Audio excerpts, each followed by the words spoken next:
ఛత్తీస్ దండకారణ్యంలో మరోసారి కాల్పుల మోత మోగింది.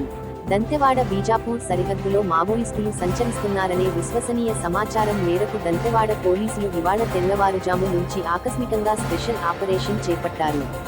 ఈ క్రమంలోనే వారికి మావోయిస్టులు తారసపడగా ఒక్కసారిగా పోలీసులు ఫైర్ ఓపెన్ చేశారు.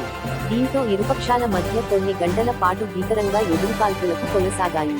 ఈ ఎన్కౌంటర్ లో మావోయిస్టు మహిళా అగ్రనేత, దండకారణ్యం స్పెషల్ జోనల్ కమిటీ సభ్యురాలు రేణుక అలియాస్ చైతే అలియాస్ సరస్వతి తీవ్రమైన బుల్లెట్ గాయాలతో స్పాట్లోనే ప్రాణాలు కోల్పోయారు. రేణుకది వరంగల్ జిల్లా కడవెండి గ్రామం కాగా, ఆమె 35 ఏళ్ల క్రితమే పార్టీలోకి వెళ్లినట్లుగా తెలుస్తోంది.